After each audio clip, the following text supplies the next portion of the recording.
The Benjamin Dixon Show is only possible with listener support. Go to www.patreon.com/The BPD Show.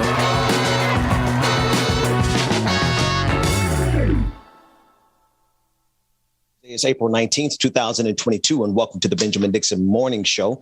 We are here celebrating, as always, every day, Black history. And so we're going to begin this morning rooted in Black history. We'll be joined by Dr. Carl Mack this morning, Georgia Fort. The entire team is coming through.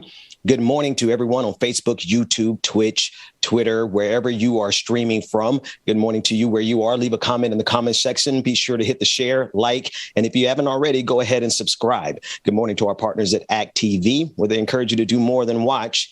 They encourage you to act. I want to begin this morning with our moment in Black history brought to us by Dr. Carl Mack's Black Heritage Days 4. If you don't have it already, you should most certainly have it. Dr. Mack, good morning to you. I have it in my hand and I see you have it in your background. How goes the day, sir?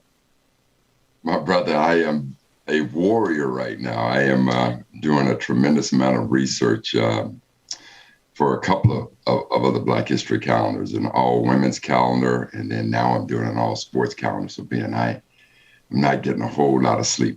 It sounds like you didn't sleep at all last night. And Dr. Mack, I'm pretty sure that's accurate because every time I talk to you, you are putting in 24 and 48 hour shifts, putting together these number 5 and number 6 of Black Heritage Days, correct?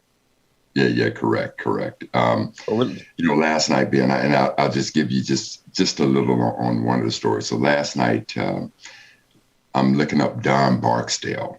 And for those who may not know, man, Don Barksdale was the first Black to play at UCLA. He was the first Black to be named an All-American. He was the first Black to play on the U.S. Olympic team. He was the first Black to be an All-Star. That's who Don Barksdale is. But on top of that, this guy was a tremendous businessman, all of these things. But when he was in high school, he got cut 3 consecutive years by the basketball coach. And the reason that they gave is that the basketball coach said that he never wanted more than one Black player on his team. But no matter where I went, I could not find who this Black coach was. And he went to Berkeley High School. I couldn't find it. I was scouring the internet. So finally, I somehow find the Berkeley High School yearbook. And the most beautiful thing about the folks in California is that they had every yearbook digitally. And I went through every yearbook and I found exactly who this guy is. Oh, wow. I put his name right there. I almost centered the story. I started the story with him by telling you exactly who he is. And I'm trying to remember his name right now just because. Well, Dr. Mack, I can listen, you look like you have been through a war, and these events these books, these calendars, they don't happen without great effort and great commitment and just a massive amount of research. I only know a fraction of it from what you tell me whenever we get a chance to talk. But I want the people to get a sample of the type of research. This is from Black Heritage Days 4, and this is our moment in Black history. So, hey, Google, what happened today in Black history? Hey, Google, what happened on this day in Black history? April 19th, 1775. The Battle of Lexington began, marking the first major fighting to take place in the American Revolution. This battle is also easily remembered because of the famous Minutemen, Massachusetts soldiers who were to be ready for battle within a minute's notice. Among those Minutemen was a Black man named Lemuel Haynes. After the war, he went on to become the first Black minister of a church with the white congregation. Adapted from Black Heritage Day calendar by author, lecturer and civil rights activist Dr. Carl Mack. Dr. Mack, that last part really, a lot of Black history that I don't know, but I did not know that he, after the war, became the first Black minister of a white congregation. That's a pretty daunting task even in 2022, but let alone back then. Tell us just a couple more thoughts about this particular entry. Well, see, one of the things that Google didn't tell you is that he was born, obviously you look at him and you're thinking, is he a Black man? Well, he was born in mixed heritage. So they were mixing it up for as long as man has been on this planet. They've been mixing it up. And so his father was Black. His mother was white. And so when he died, he was raised by this man of the cloth. So he grew up in the church, if you will. And so that's why it was no surprise that after it all ended, he was the first African-American to lead an all-white congregation. He was one of the famed Minutemen. And you got to remember, there were thousands and thousands of Black folks that fought for the war that established America, the American Revolution. So that's why we say, even though America is not this more perfect union, we've shed too much blood in every aspect of it to give it up. So for those who ain't right, we are going to get you right. And this is just part of our history. So absolutely. The way I put it, Dr. Mack, is that this is our home, Black people, America, the United States of America, is Black people home. Like you said, we've been fighting in every war since the founding of this country. My family, I could trace it back about 7 generations here, blood and bones buried in the deepest of South of America, the United States of America. And Dr. Mack, I agree with you 100%. We put too much into this country just to turn it over, especially to people who want to overthrow the government. There's new information coming out of Washington, D.C. as it pertains to January 6th. There are leaked text messages from January 6th. And in addition to this, Marjorie Taylor Greene, who is a first-time congressperson from Georgia, is facing a lawsuit. I want to give you just a little bit of the information. Marjorie Taylor Greene, a federal judge, is indicated that an attempt to stop the far-right Republican Congresswoman Marjorie Taylor Greene from running for re-election will be allowed to proceed. A challenge from a group of Georgia voters say that Greene should be disqualified underneath the 14th Amendment to the United States Constitution because she supported insurrectionists who attacked the Capitol on January 6th. And now I want to play this clip from Jason Johnson of MSNBC, where he's discussing the newly obtained text messages between Senator Mike Lee and Representative Chip Roy to Mark Meadows, who was the former chief of staff for Donald Trump, as it pertains to January 6th. Let's listen to Jason Johnson's breakdown of it.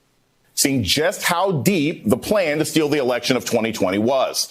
Newly revealed text messages obtained by CNN show Senator Mike Lee and Congressman Chip Roy going right to Mark Meadows in full support of those false claims of fraud being pushed by Trump and the MAGA team. NBC News has not reviewed these text messages. Senator Lee telling Meadows, quote, exhaust every legal and constitutional remedy at your disposal. Congressman Roy saying, quote, we need ammo. We need fraud examples. We need it this weekend. Those attitudes didn't last long. These Republicans grew skeptical and weary of these bogus claims once no evidence could be provided. And there was zero evidence. These newly revealed texts show the lawmakers expressing concern over the plans to overthrow the election by November. Senator Lee writing to Meadows, quote, if you want senators to object, we need a strong evidentiary argument, i.e., you need more people. Trump didn't have that because his claims about election fraud were false. His team continued to press forward with the alternative electors plot. Senator Lee on January 3rd warning Meadows, quote, this will end badly for the president unless we have the Constitution on our side and unless these states submit new slates of Trump electors pursuant to state law. We do not. Even noting, quote, I have grave concerns with the way my friend Ted is going about this effort. Remember, Ted Cruz objected to the electoral count, but Lee voted to certify the results in favor of Biden. So did Congressman Roy, who told Meadows on January 6th, quote, this is an S-word show. We know what he was saying. Fix this now. Senator Lee's spokesperson telling CNN he has been, quote, fully transparent, and Meadows has not responded.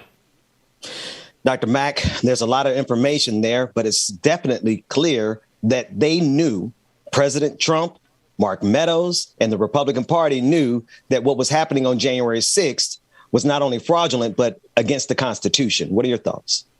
Ben, we are absolutely seeing a prime example that a lie unchallenged becomes the truth. And you're also seeing an example of what Negative 45 has always told you. I can tell you anything and American people will believe it. But now what we're basically seeing is we are all watching democracy be on trial right now. That's right. When you start talking about Marjorie Taylor or anybody else, I mean, think, for those of us who want to think that this was just some random act by a few bad actors. Again, think about this. You got the President of the United States. You got a Supreme Court justice kind of linked to all this with his wife. Right. That's right. This thing is as planned as it can get. And when they say to you, look, we need some better evidence, because we know that although he has said the election was stolen, good Lord, come on, man, come up with something, because we don't have it. But this is what we need to try to make this look right. So I don't care how you cut this. This is democracy on trial. That's right. If you allow, if you know, the reason why you fight so hard to protect the validity of the Constitution, because what Trump already did, what Negative 45 already did on January 6th was he, for the first time, interrupted a peaceful transfer of power. This is what America prides itself on, is that we can have our disagreements. We can go toe to toe, be as argumentative as we want to each other. But our respect for democracy will allow a peaceful transfer of power. And That's right. Negative 45 put all that on display. He challenged every bit of that. And today, this is exactly what they're doing. So if you allow somebody like Marjorie Taylor Greene or anybody else that had any part to do with January 6th, you have now you've put a crack in this so-called Constitution. And once you crack it, man, once you crack it, that crack cannot be sealed again. It absolutely cannot be sealed again. And if they want to go through history and look at how to deal with this thing, see, most of us think that John Wilkes Booth was acting alone when he shot President Lincoln. No, fam. There was a whole group of folks that was involved in the assassination of Abraham Lincoln. And not only did they go after Lincoln, they went after damn near everybody in Lincoln's cabinet. So we need to take a page from that book, because when they found John Wilkes Booth, when they found him out at Dr. Mudd's house right here in Maryland, when they found him, they wasted no time gathering up him and all the other conspirators and dealing with them as though they respected that Constitution. You know, Dr. Mack, I guess it should be obvious to anyone who knows history or knows how assassinations happen. It's obviously not one person involved, yet I had never taken the time to consider that particular fact. I appreciate you bringing that to our attention this morning. I want to shift gears to yet another traitor, another John Wilkes Booth. Well, she's not there. I won't give her that, but I will give her the title of a traitor, Marjorie Taylor Greene.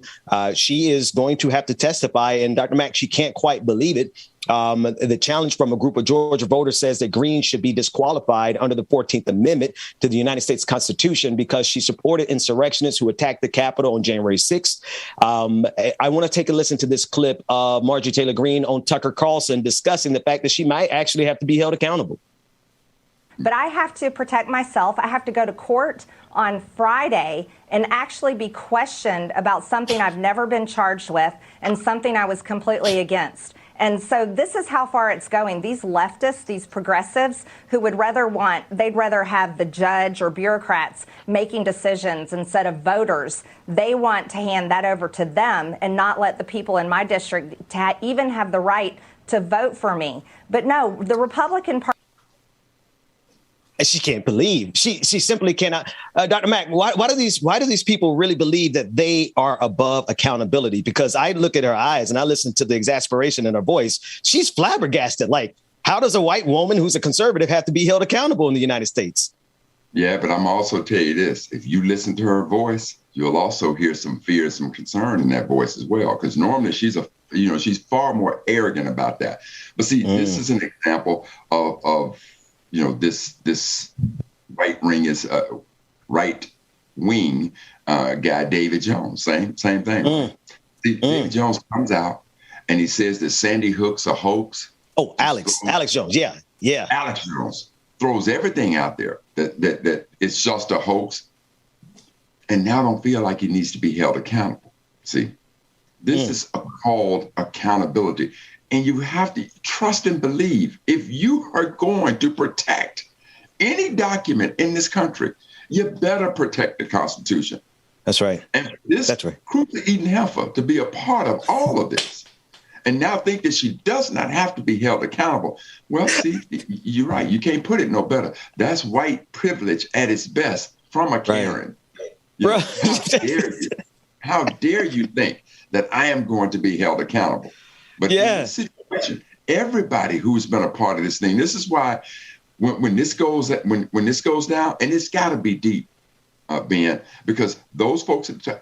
When was the last time you heard anything from Rudy Giuliani? When was the last time you heard anything from him? Not since the Dye incident, but yeah. And see, right now, Rudy knows he's hanging in the wind.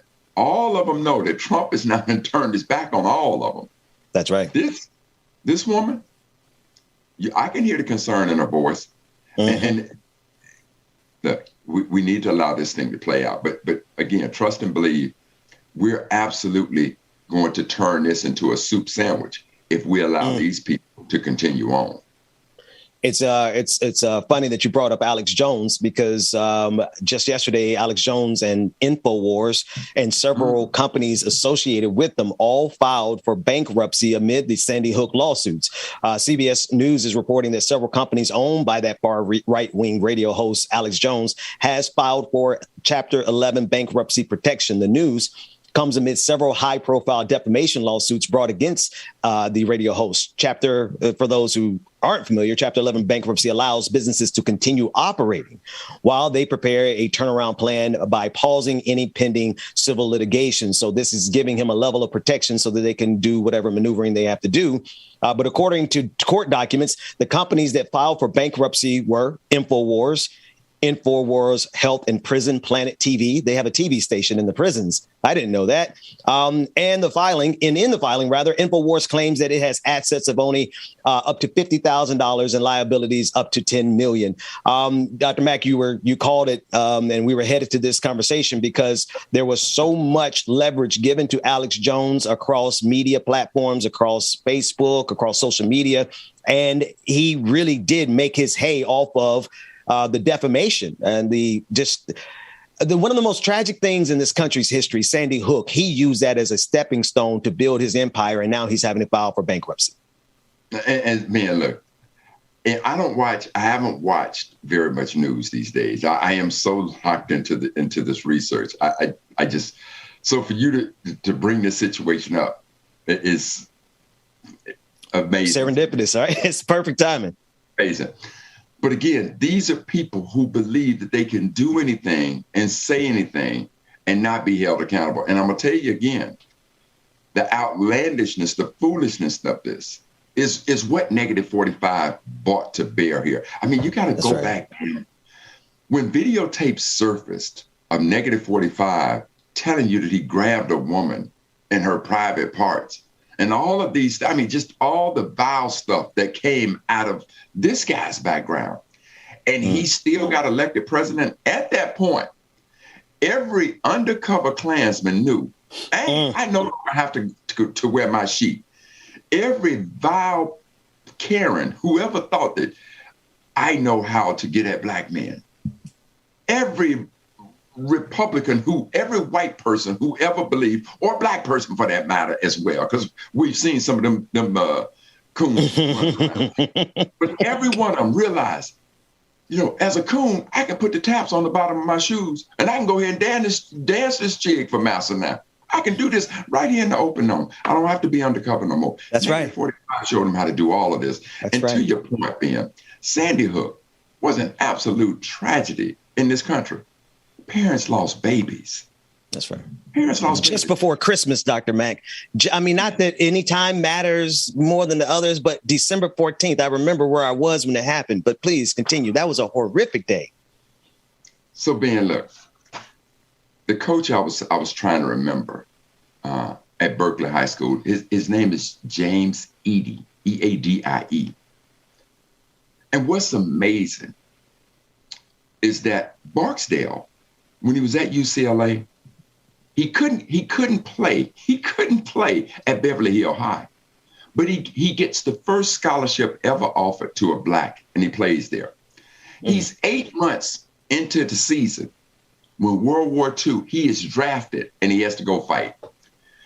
Edie, on the other hand, got to sit his monkey butt up there at Berkeley High School while this black man is out fighting for his right, for his freedoms. When you do things to children, and so how many children did Edie break? He didn't break Barksdale, but how many children did he break? So when you look at Sandy Hook, these are children, innocent children. And now you want to you want to build a media empire on saying that Sandy Hook was a hoax. I want anybody who's listening who cannot understand the anger that parents have, the fury that they ought to be bringing to this guy as a defamation suit. You must try and imagine that your child gets gunned down in what ought to be a sacred place, school. Your child gets murdered in a school.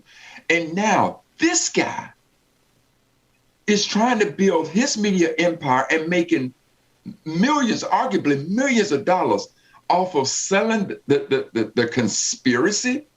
That's right. That's right. At the cost of your child?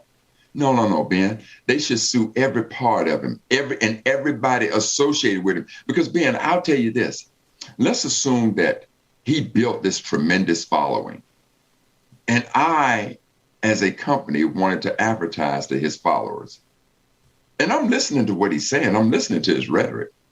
I should be held liable, too, for defamation because I'm the one that's supporting him to be able to come on and say this. So every company that supported him, if I were the parents, I would bring them in because, again, Ben, it's like Disney. When I was on your show and we were talking about Disney's muscle down in Florida. And now Disney is supporting the legislators who have brought forth this anti-gay bill. And then Disney, does any of us want to believe that Disney didn't know what was in the bill that was passed by these lawmakers that they have financially supported? Yes, Disney, you knew. Mickey and Minnie, you knew. They knew. Dr. Mack, of course they know. Yes. They've got operatives, they've got lobbyists, they have people who write legislation. Of course they knew. So in the case of this guy Jones, everybody that supported him, I hope that the parents extend their defamation lawsuit against all of them because they knew what they were supporting. And yes, the days of accountability need to be held when people are saying this type of outlandish nonsense. Absolutely. Again, this is what white privilege looked like, family. For those of you who don't know, think about this. Somehow Tucker Carlson, Little Tucky, can be on a major news network and somehow has some level of sympathy for Putin. That's white privilege. Yeah. That's Dr. Mack, it is drenched in white privilege in a country that is drenched in white supremacy with people who are drenched in cruelty. Because I don't care how much money we can make off of certain things. For Alex Jones to have made his empire, his fortune off of the bodies of those children, he should lose everything. And while I oppose homelessness in this country, and I believe that we need to get every single homeless person off this street, I wouldn't mind if Alex Jones spent a couple of days there, because that's the type of evil that and it's really, it doesn't stop with Alex Jones. Like, we're dealing with a cabal of people. We only have a couple of minutes here, Dr. Mack, and I know you got to get out of here because you're still grinding away. But before we go to break, I just want to close our conversation this morning because we're dealing with a cabal of people who do not even care about our children, let alone their own children, or flip it and reverse it. They don't care about their children, let alone our children. And yet these are the people with financial, economic, and political power sitting at the top of Propaganda Mountain at Fox News. And if we're not careful, they'll be right back in the White House. They are already we are really surrounded by some sick people. Dr. Mack, get the last word. And I know you got to get back to work. Be it, there's one of our famed brothers who used the paraphrase to describe a situation just as this. Brother Malcolm, when he said, what, Ben? This is an example of the chicken coming home to roost. See, America, sat on the side so long and allowed this kind of propaganda to work against so many minorities in this country. And let's first start with our Native American brothers and sisters. You let that morass take place. Then you used it with us as a people. We didn't ask to come over here. You knew damn well what you was doing. America, you have a long, distorted history of doing this. And now you let 45 out of the bag and he takes it to a new level. And now all of you are doing it. You're gonna be made to pay for it. But example, when America, when you're not worried about things, see, this is an example of the chickens coming home to roost. That's right. That's y'all right. don't even know. You don't even know how to stop this nonsense no more. So y'all have at it. Just absolutely. They don't know how to even stop this nonsense. They have let the genie out of the bag, Pandora out of the box, and it is out of control. And it's something that well-meaning white folks can't even control because the Neanderthals, Marjorie Taylor Greene, Donald Trump, and his entire cabal, they've unleashed some fury in this country. Dr. Carl Mack, Black Heritage Days 4 is what we're reading from every morning. 5 and 6 are on the way. And Dr. Mack, you're neck deep in it right now. I'll let you get back to what you're doing. Thanks so much for hanging out with us this morning. No problem, my brother. We'll be back with more of the Benjamin Dixon Morning Show on the clock with Georgia Ford. It's coming up right after this break. Baby, you set my soul on fire every morning and every evening. Ooh. And maybe we can't get any higher, but if you like to take a ride, we can discover what we're hiding. Making you move, it sure looks good. Playing it cool like you know you should. Put on a smile that's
A Minnesota mother is outraged after her son came home from school with his hair cut.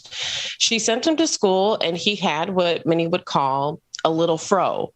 And when he came home, his hair was shaved unevenly.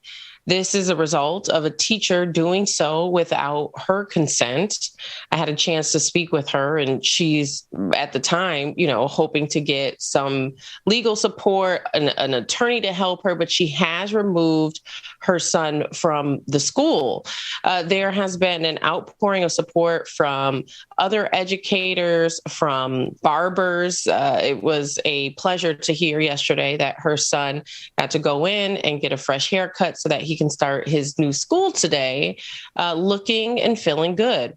Ben, I know that this is a sensitive topic for a lot of people in the Black community, because when you talk about our hair, it is very much so tied into our identity. And in Minnesota, the Crown Act has passed in the House, but not in the Senate. And so this has reignited conversations also about protections that would come under that legislation as well. But I mean, anytime you're talking about a child, this is a 12-year-old boy.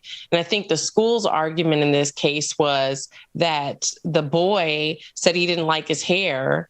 And so for whatever reason, the teacher then felt like she had the authority to go ahead and cut his hair without the parent's consent. But needless to say, when you look at the haircut, it's uneven. Like, obviously, this was someone who's never cut anyone's hair before. They didn't know what they were doing. Yeah. And this has been very traumatic for the 12-year-old as well. Good morning, Georgia. I've been following that story. I saw the images of the haircut, and I'm not really buying the school's story about him not liking his cut, because he certainly didn't like what that teacher did to him, and more gaps than a mall. But I digress. Here's the thing, Georgia. It's ludicrous that people think they have the right to make a comment on our hair or lack thereof, right? Whatever we choose to do, that's what we do. These dress codes are these different organizations with their subjective rules. We also see how those things fall down and become cumbersome for women and children and girls, right? So it's really an arbitrary thing that is really foisted upon Black people more specifically, and it's really disgusting. Yeah, well, and I think on top of all of that, the police were called to the school by the principal, and the officer would not issue the family a police report because they said no crime had been committed. That to me was concerning because, number one, the principal called the police. So I wondered, was it someone that the principal knew that responded? To have no legal documentation of this incident happening makes it extremely challenging for the family to navigate this situation. That's right. It creates a lot of complexities in how we can talk about it. I took a beating online yesterday, people DMing me in the comments, people calling me, texting me, asking me what's the name of the school. Folks out here are ready to pull up. But for legal reasons, because there is no documentation, I've reached out to the school. They've refused to make a comment. They have not responded to anything. I mean, I've called, I've emailed. It makes it complex. Like, we at this point have to wait for the family and their attorney to issue a statement about which school this happened at.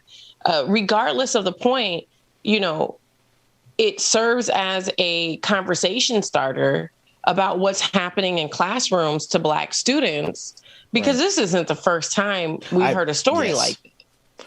Right. I was going to say this is not an isolated event. Rebecca actually covered, Rebecca Zora, obviously from Like Not, covered a story years ago where a young girl had her hair cut at school. A young Black girl had her hair cut at school.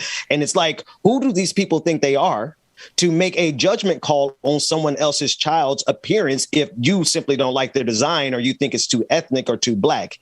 They need to fall back a little bit here. Absolutely. Well, I do want to turn now. I believe we may have a guest in with us this morning.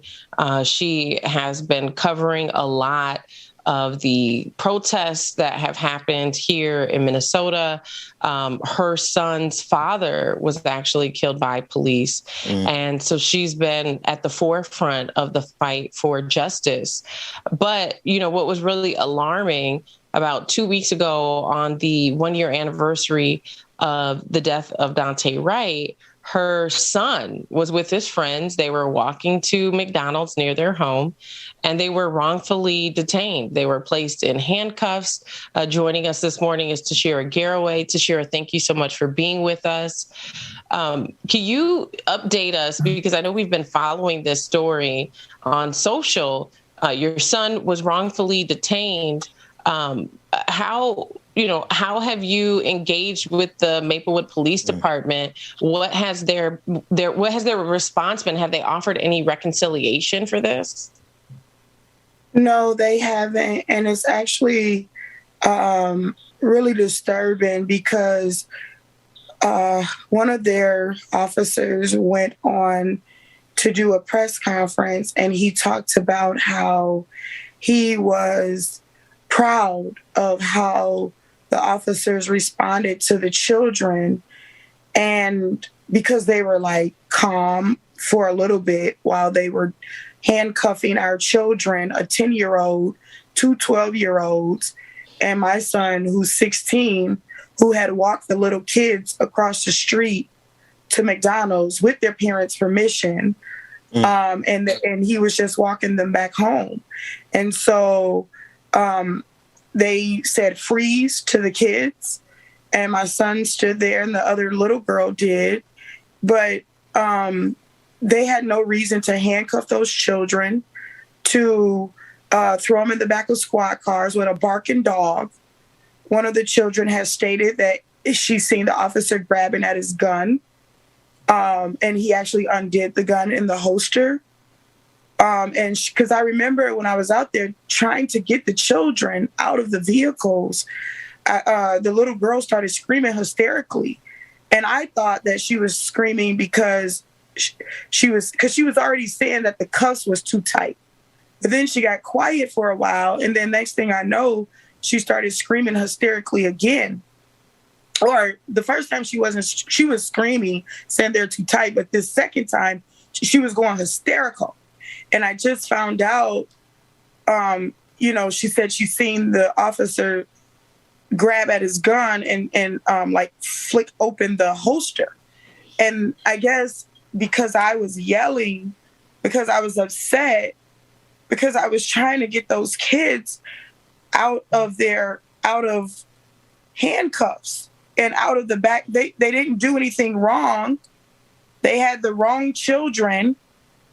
My son's father was killed. He was beat to death and thrown in a trash dumpster after being pulled over by the St. Paul police in 2009. That's Big Justin. And all I could think, because Jamar Clark's sister was dropping me home from Daunte Wright's event.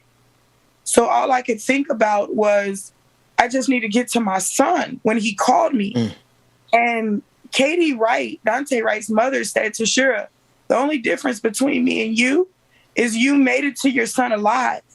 I made it to my son laying on the ground, but you got the same call that I got.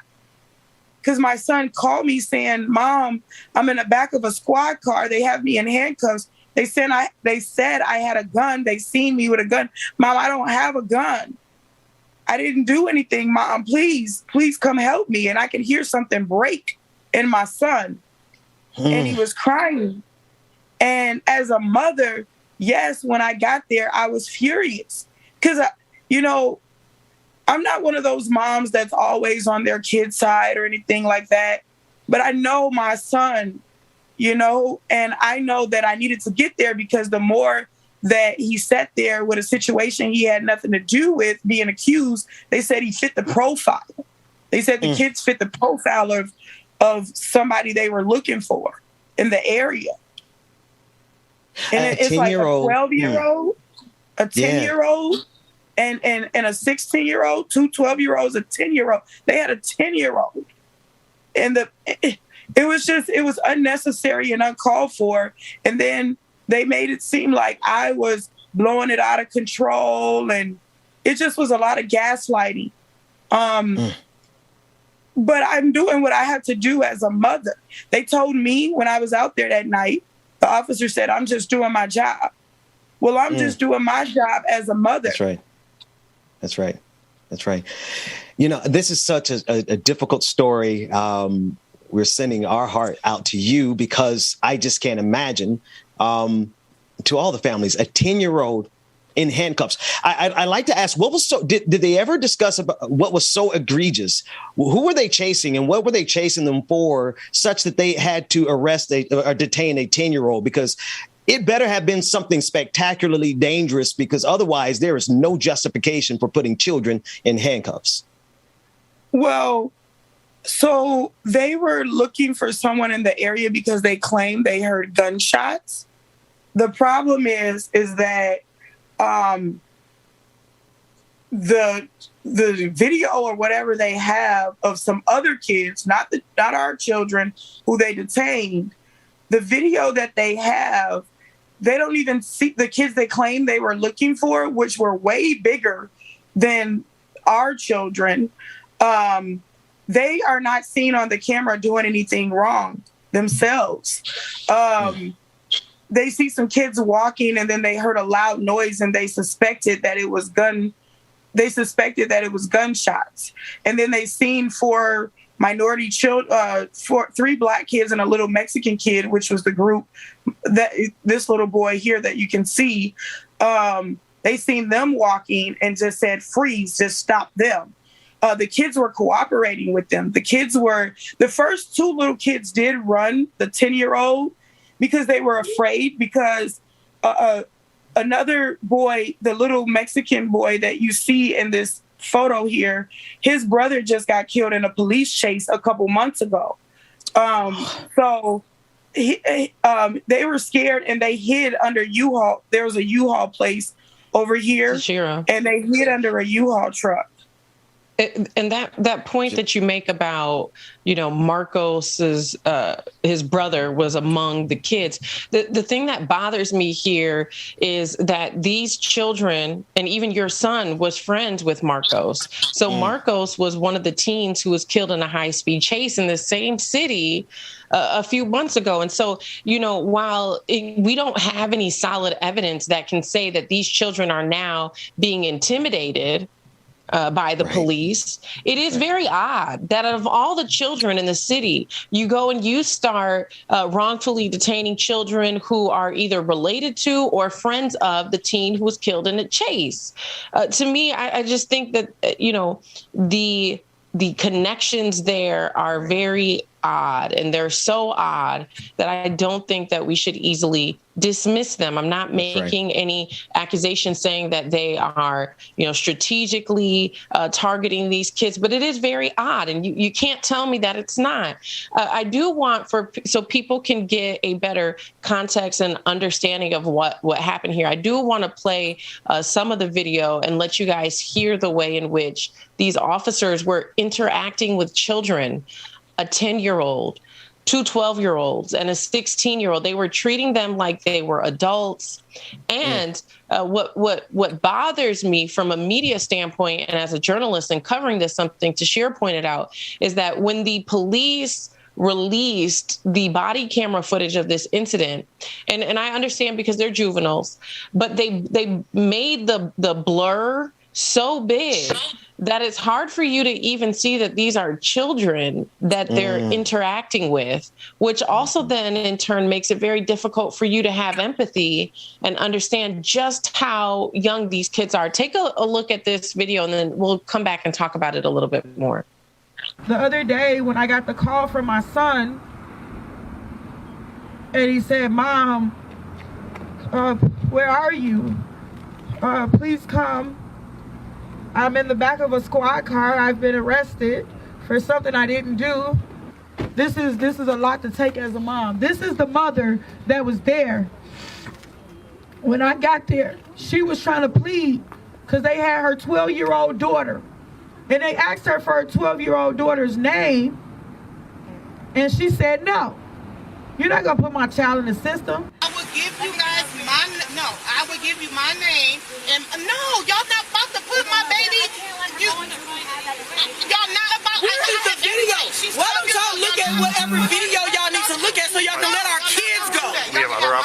doing that right now?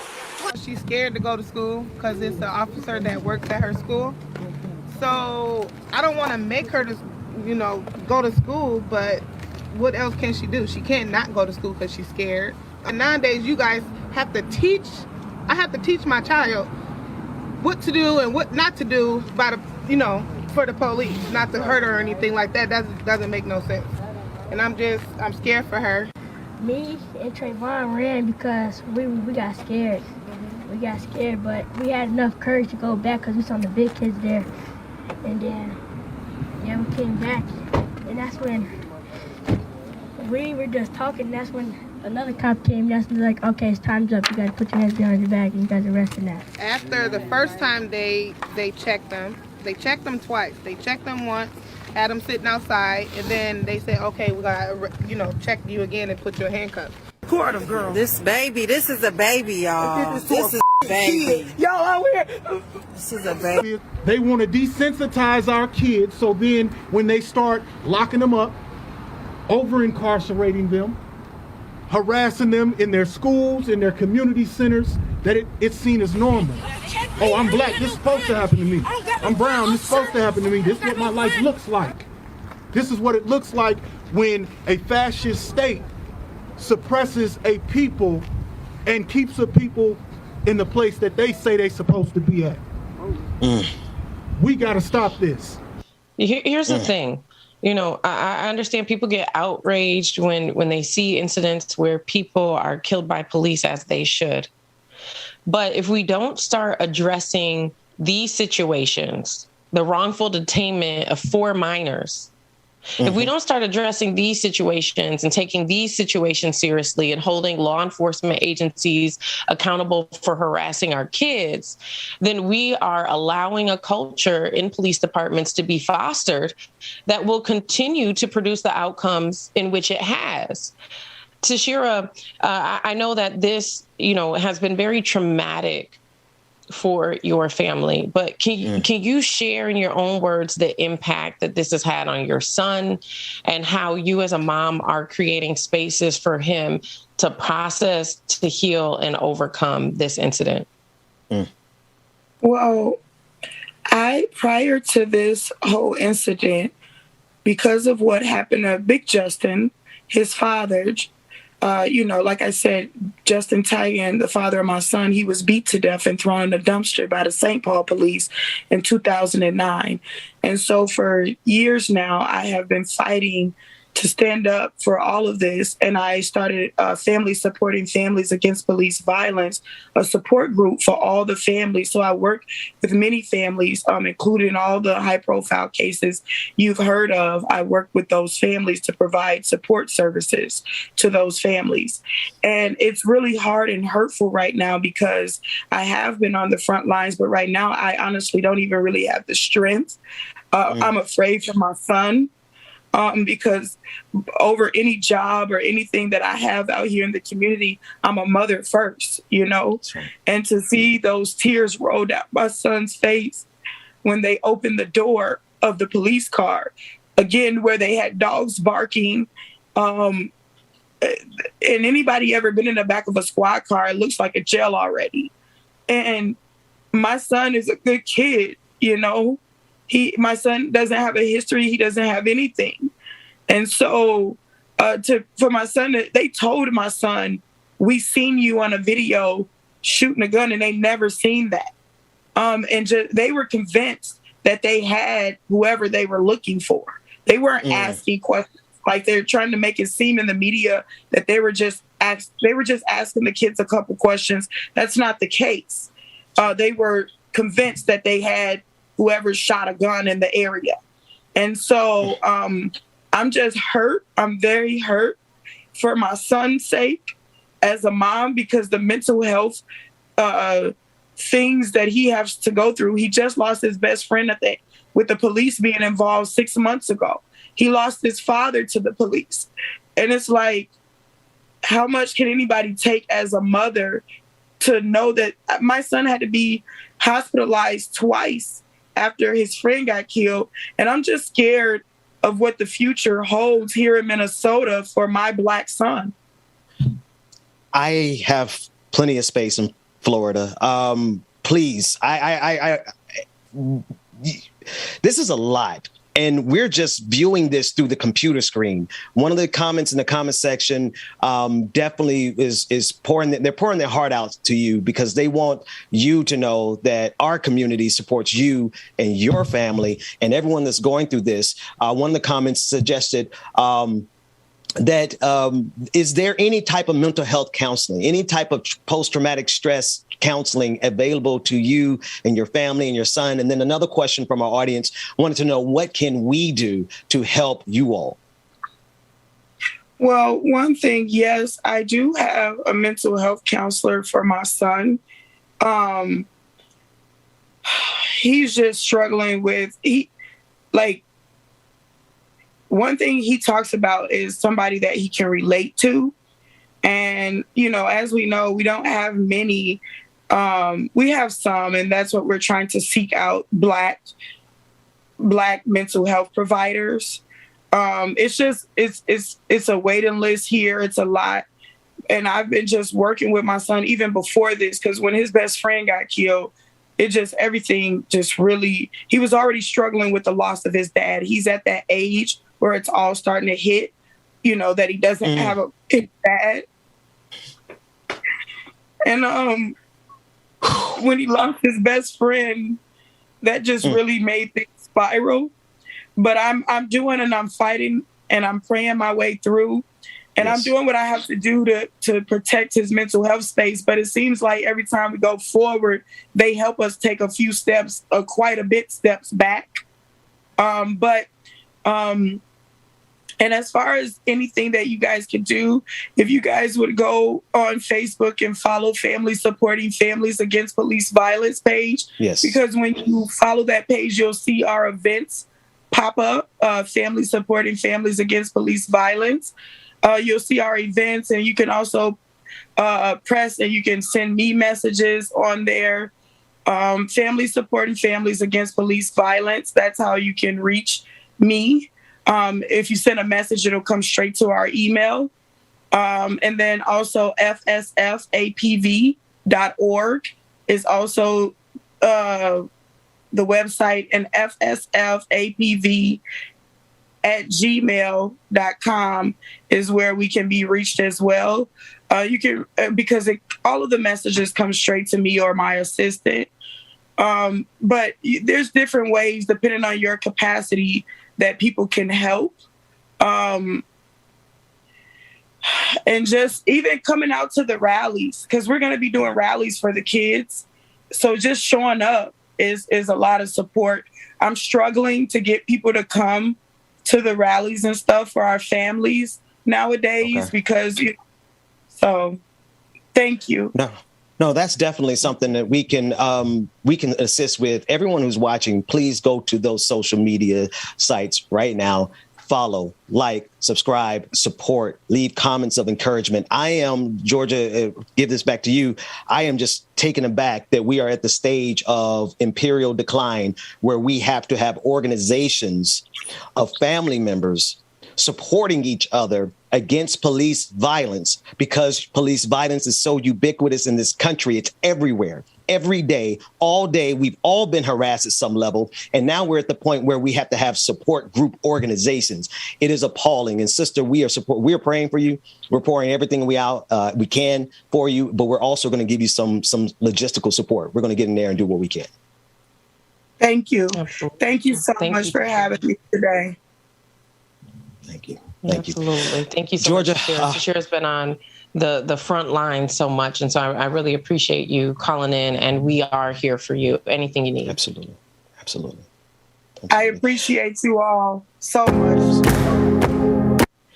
Listen, when we come back, we're going to cover a whole lot more stories. Georgia, thank you so much. Tashira, we love you and we're supporting you. We're going to come back after this brief break. More of the Benjamin Dixon Morning Show, Like It or Not, with Rebecca Azor and DJ Exclusive. It's coming up next.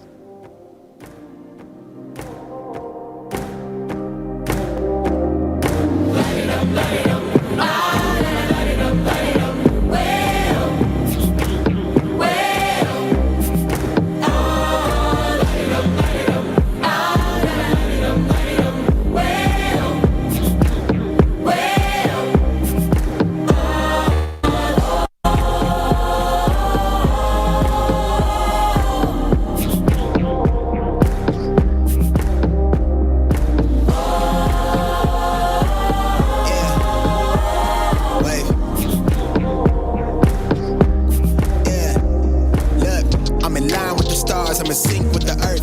10 toes deep, flower child from the turf. I never switch sides, like even when I die, I'ma ride for the squad. Let her ties in the hearse. I've been on the vibe, kinda hard to describe. I'm in between, I'm good and it's fine, but y'all know what it is, y'all know the voice, y'all know the sound. James Williams is in the building. DJ Exclusive is here. Y'all make sure that y'all stay tuned. Like it or not, it's coming up next. You don't want to miss it. I'm still looking like a watercolor painting over here. It's okay. Happy Tuesday, everybody. Happy Tuesday. I'm thinking it's Sunday. Just spill from my lips, feel big from the bib. Take a sip till I pass out. Try and get grip, but it don't make sense. Cause you can lose life on this fast route. Yeah, turn thoughts to a cash cow. I might flip that to the glass house. I don't need the accolades, I'm in love with the chase. I just wanna eat, save a spot at the table. Beats with the slap, pin myself on the map. Good morning, everybody. Good morning, Anna Hart, Alicia. Good morning, Elizabeth Lanza, Boondocks Dragon, Sophia Williams, Roller Dragon. Good morning, Mary C. Good morning, Mom and Daddy. I love y'all. Myself to the page, I don't do it for the praise, love. That's just how I'm made. Snack Panther, what's going on? Melanie Dennis, good morning. Real quick, we're gonna get our Patreon members read off and our new Twitch subscribers real quick, y'all. Joanne F and Latif M. Joanne F is new. Latif, Brother Latif, what's going on? Increased their pledge. Then you got Benjamin S. Oh, this is a different Benjamin. There's another one.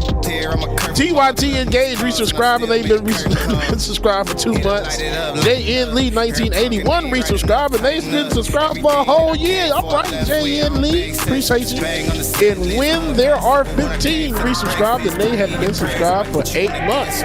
So make sure, if you have not already, Patreon. What is it? Patreon.com/like-it-or-not.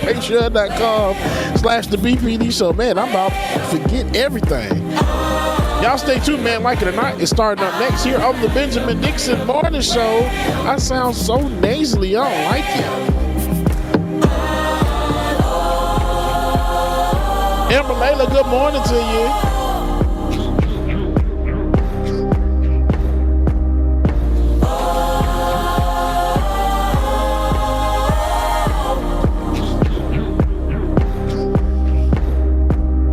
Jason, good morning. Il Hustler, good morning to you.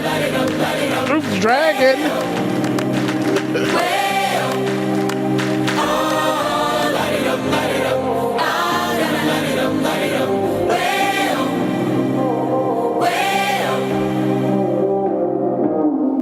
I think we're gonna retire the song soon, y'all.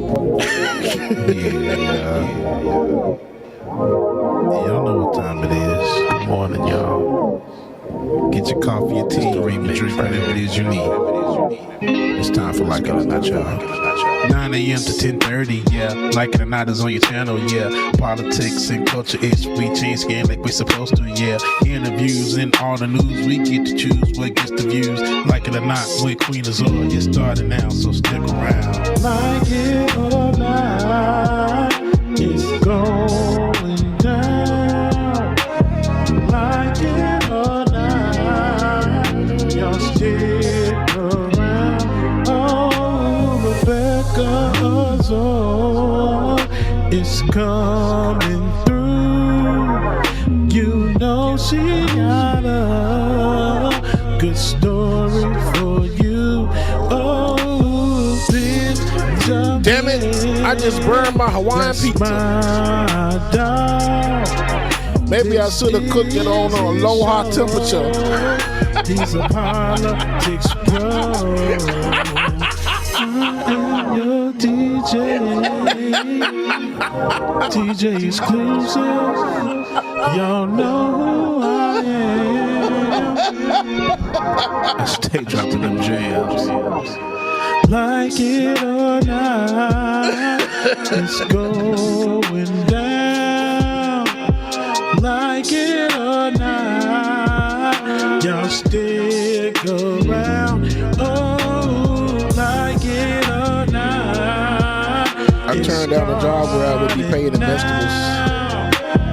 Like it or not. The salary was unacceptable. To go down.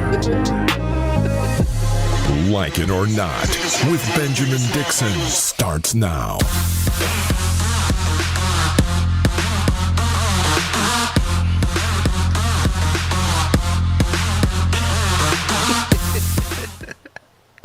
Good morning. See, you know what, Dwayne, I don't like this. Too many bald heads on the screen. I'm over here. Not the 3 bald heads. I think that's beautiful. What's ugly about it is my goddamn internet connection over here making me look like I'm stuck in the worst part of the Matrix, the ghetto Matrix. You on the south side of the Matrix, huh? Yes. God, how the Matrix got a ghetto? Golly, what is going? Good morning, everybody. Good morning, and welcome to Like It or Not, where we're free to tell the truth. If not, look like we have great cameras. And that camera doesn't like it, okay? We don't have Rebecca Azor just yet. She'll be in momentarily, but we are joined by none other than Pascal from the Pascal Show. Brother, it's been a while. How are you? Man, I've been good. I'm here. Feels good to be home. I'm ready to have some fun. It looks like you mucking up that orange now.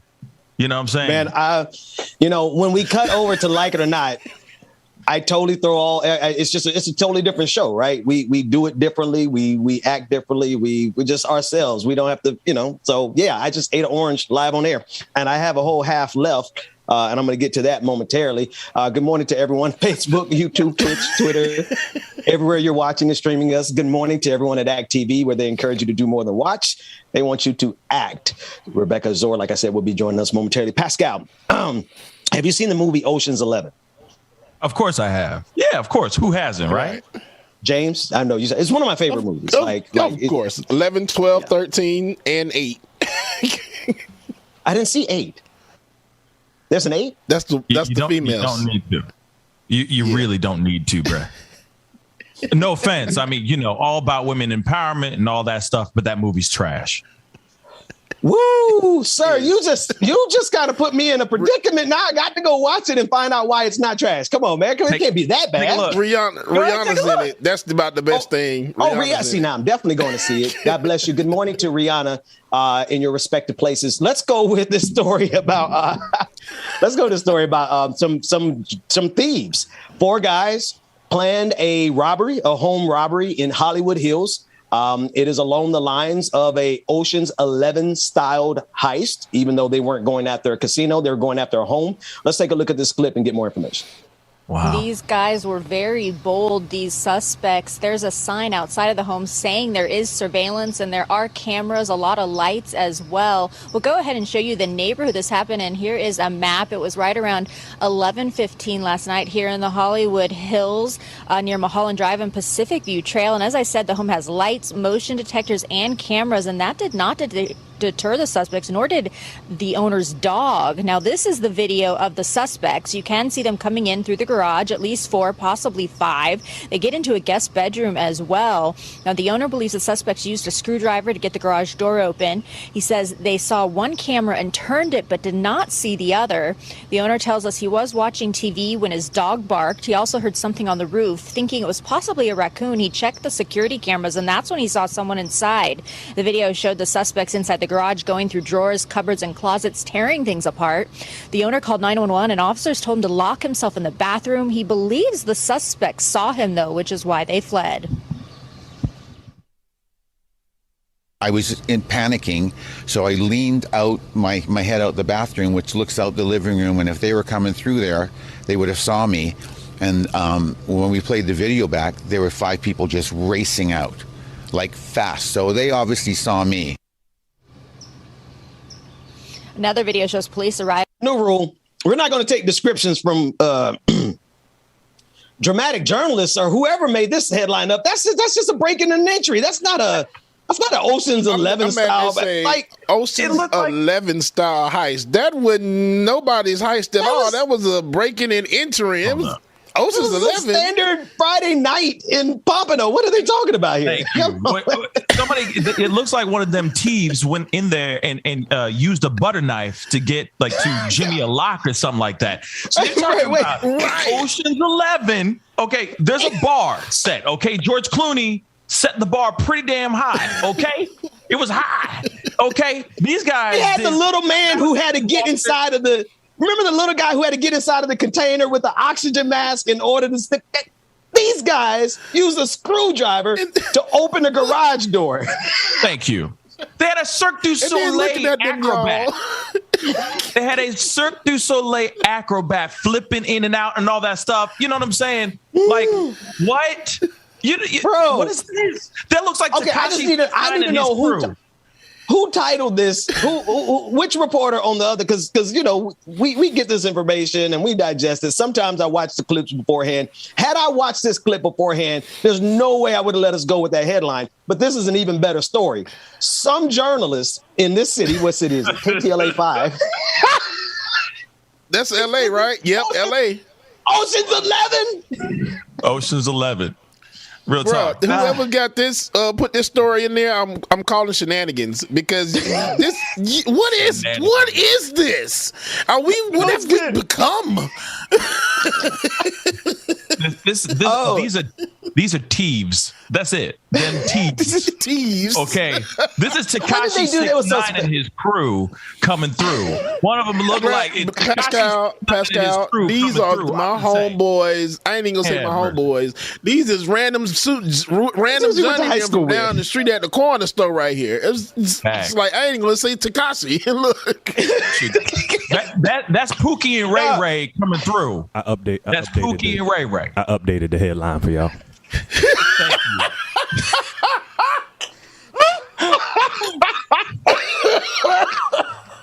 Bro, no. I'm gonna be honest with you. I know some crackheads who maneuver better than these guys. I don't know what for real.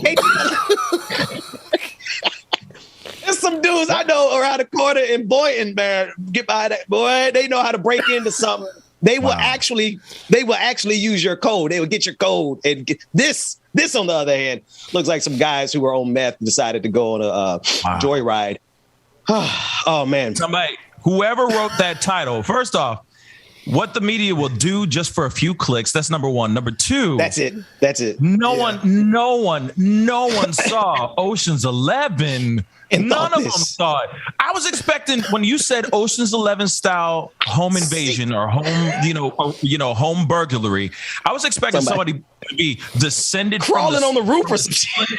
like this is like Mission Impossible 17 or something like that. You know what I mean? What is this? It was a butter knife. A butter knife. And then who house are you breaking into? This is like random buddy house. You're not breaking into nobody famous or celebrity's house. You breaking into random buddy house. I'm like, it's shit everywhere in there. They you can't even walk down that hallway. Was like, oh, it's plenty of stuff in there for us to get. I think there's an aspiring, ambitious journalist there in LA who heard that this homeowner had security, had dogs, had lasers, had all this other stuff. Apparently, he doesn't have garage security because all they had to use was a screwdriver. But yet they called this an Ocean's 11 style. New rule. Somebody on the team has to watch this stuff before we go live because I don't think anybody on our team watched this. We just saw it. It was like, this is, because honestly, had I seen this, I would have titled it the first time. Drug addicts gone wrong. we kind of previewed the clip a little bit in our meeting last night. I didn't come to the meeting. The whole meeting. I was in another meeting. This is what happens when I miss production meetings. See what happens. See, David, you could have laid below. David could have laid below the radar, and just nobody would have known. I was trying to blame KTLA, but now, David, everybody knows that you watched it. But there's got to be better houses in the Hollywood Hills for them to break up. To try to get Dwayne, right, bruh. That looks like a house that was in an episode of Hoarders. That's what it looks like to me. And they were like, yo, they got a gang of stuff in there, bruh. Let's just go in there and we just smash, grab, and run. This wasn't even a smash and grab. Listen, the boys that are going into these jewelry stores, I don't encourage it. I'm not suggesting that you're doing it. I'm just saying they're a little more sophisticated. They're smashing and grabbing and getting out in like 13 seconds. Like, compare that. But this is some shit. Jimmy, who's on meth. Anyway, let's move on. This is a sad story. Iconic DJ and hip hop pioneer DJ K Slade dies after a 4-month battle with COVID-19.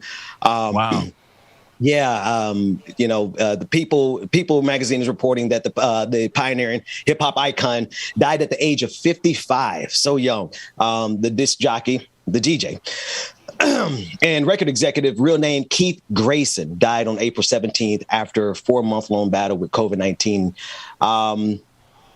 This is. I mean, he's run that B-roll because you can get an idea of the kind of work and the impact this brother had. A lot of people may not recognize him just by his name immediately, but as soon as you start looking at his credits and you listen to his work and you've seen who he's worked with, you're going to immediately identify. What are y'all thoughts, man? 4-month battle with COVID. It's terrible news. I mean, any person that's been a contributor or a advocate for music, hip hop music, black music, losing someone like that is still a terrible thing. And the way that he has passed, from the Rona is still terrible, because you still don't think that those kind of stories, you think that we're past that in a way, but no, we still hear these stories of people dying from COVID-19. So it's a harsh reality that this COVID is still out here and it's still still claiming lives. You know what I mean? But may he rest in peace. I mad props for his contribution to the music. Real talk. Yeah. No doubt. Yeah. I remember when I first started DJing, a lot of the music that I would get on that big ass computer I used to have, a lot of used to have DJ K Slate. That was all that was in my music, because he had all the hits, man, all the bangers. So that was definitely one of the pioneers, that started a lot of the DJing stuff, but was in there, especially when music started at a high point. When you had the Jay-Z's, the Ja Rules, and everybody started coming up through, he would be that one that would break those records as well too. So definitely gonna be missed. But 4 months, man, battling COVID. 4 months, and then here y'all are lifting mandates in airplanes and airports and everything. Okay. Well, okay. Yeah. Speaking of, let's go all the way back to the top, Dwayne. Speaking of, James, COVID around the world, the CDC is lifting travel bans as COVID is spiking in New York City. All meanwhile, Shanghai is still on lockdown. But here we are in the United States, lifting those mask mandates on airplanes. Like you said, I want to read a little bit from Reuters. A federal judge in Tampa, Florida, has overturned the CDC's mask mandate for airline passengers and other travelers. Biden administration says mandate no longer in effect while they consider how to respond. Meanwhile, New York's MTA is keeping its mandate in place for the city subway system. The CDC had previously extended its mandate for public transportation through May 3rd. This is all coming after, as the CDC also lifts COVID, quote unquote, do not travel recommendations on about 90 countries. So the long story short is we're open for business while the funeral homes are having the best business of their existence. Mm-hmm. So messed up. But it's true. Sorry. I just had a vision in my head of a dude who owns a funeral home just doing cartwheels, throwing money in the air. And that's just really just messed up. But can I throw out my theory? Go for it. Okay. Let's go. Okay. Number one, okay. Yes, in a way, yes, it's kind of nice not having to wear a mask on a plane, but at least the idea of it's really, really nice, right? Like they say, marriage is a really nice idea. But anyway, I digress. So I'm just kidding. But moving on, here it is. I get one bad joke for the day. Okay. One bad joke. Okay, James. Okay. Look, I understand you. Yeah, I got to share that space. I know what you're talking about. So here it is, though. Okay. They lifted the mask mandates on planes and, all that stuff. Oh, I'll be wearing my mask. I don't care. I will be doing that because I don't trust nobody. Okay, nobody. But here's my theory. Here's my theory on why I think that he lifted this. He wants to get some of the heat off of him. He wants to raise his approval ratings just a smidge right now. Everything's plummeting right now. So let's talk about Biden. He lifted this. He clearly lifted this so that he can get a little bit more praise on his end. People are going on to planes wearing masks that say certain slogans that are basically a middle finger to the president of these United States. His approval ratings are plummeting crazily right now. You think that one way of him saying, hey guys, let's not forget gas is going through the roof. It's still expensive out here. It hasn't really dropped or anything. Nothing has changed. So of course he's going, well, let me do a little bit of a Kansas City shuffle really quick. Let me make everybody look left while I go right real quick. All right. And make them feel good while I do something else that might upset everybody. So let me release the beast by taking off these masks on these planes so everybody can stop losing their damn minds. Well, that's what I think. That's what I agree. Let me throw one little slight adjustment to the story here, because there's two parts that's happening at one time. So, though the CDC portion is where they're lifting the do not travel. So, there's people now we can travel, right? We can go to these 90 countries. Right. That's a part of the CDC tied to the Biden administration. I want to play this first clip. This is actually a Donald Trump judge, the federal judge in Tampa, who overturned that CDC mask mandate. And what's so bad about it is that it's coming at the time where the variants, it's coming at the worst possible time, right? Because we're simultaneously at this space where everyone, or the majority of people, have crisis fatigue, right? 2.5 years of this. Even I'm out in the streets. And if I'm out in the streets, I don't think anybody else is probably locked down, because I locked down harder than anybody else. Now, that said, lifting the mask mandate at this point, especially on airlines, right? That is asking for more people to get sick, literally. This first clip is of that is reporting on the federal judge in Tampa who overturned the CDC's mask mandate. Let's take a listen to it. The Biden administration's latest effort to reduce the spread of COVID-19 was struck down in a Florida court on Monday, when a federal judge ruled that a mask mandate on public transportation was unlawful.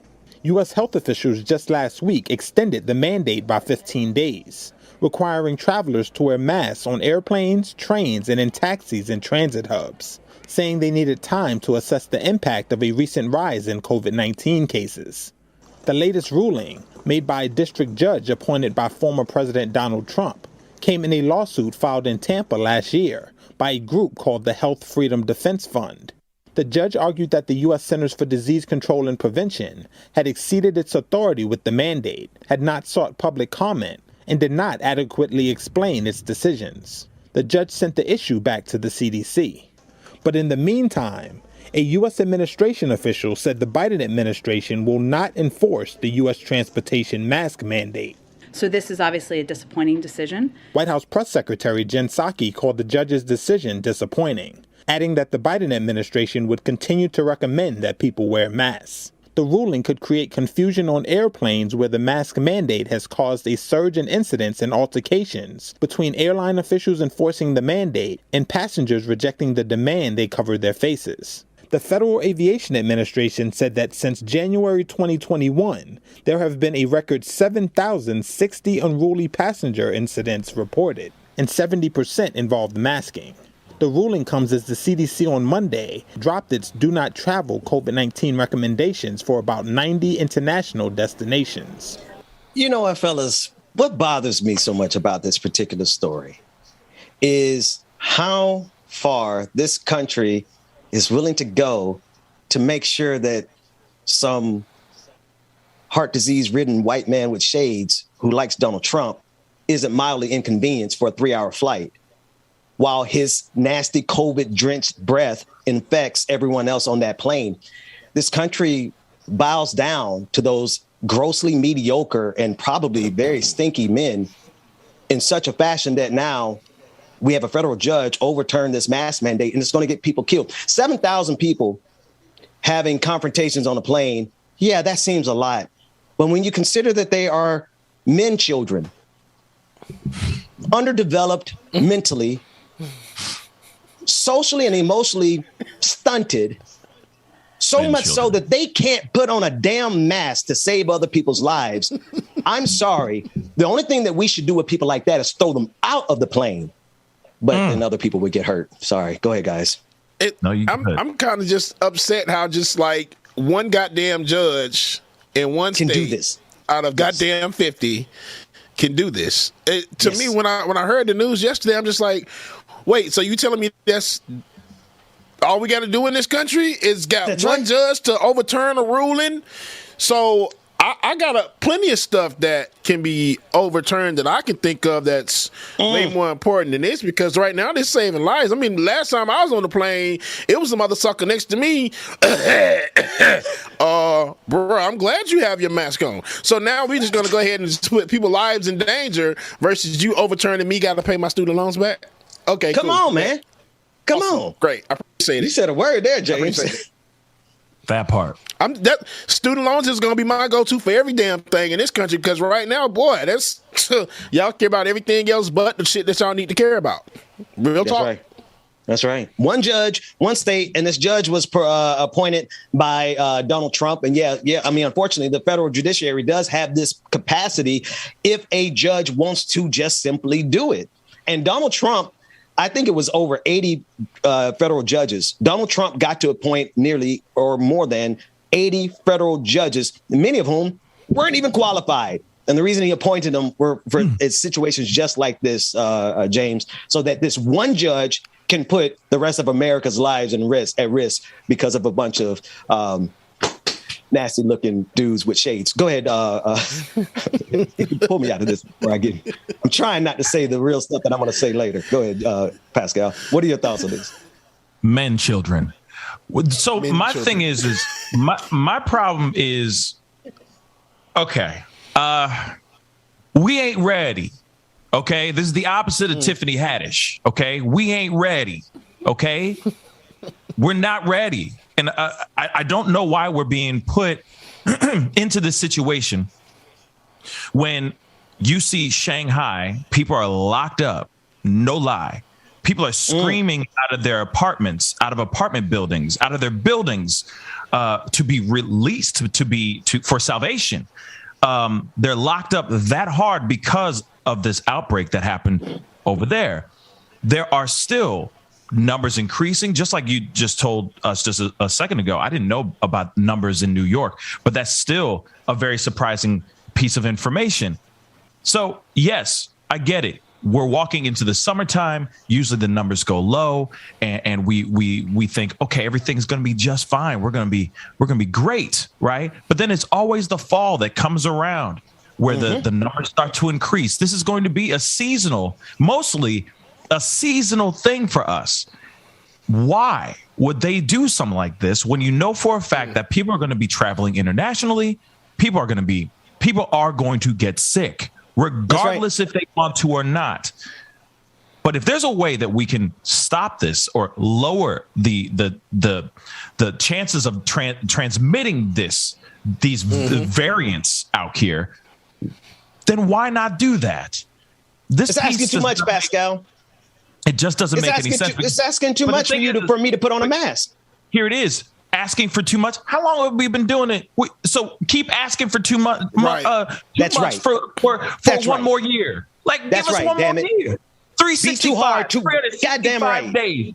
Give us one more year, man. Make sure that this thing is really down and these variants that keep coming out get less and less intense rather than it being the original. You got Shanghai shut down right now. Why do you think Shanghai is shut down? People are going to be crazy enough to jump on the planes from Shanghai, or anybody that was connected to somebody or hasn't been in contact with somebody in a hot place, okay?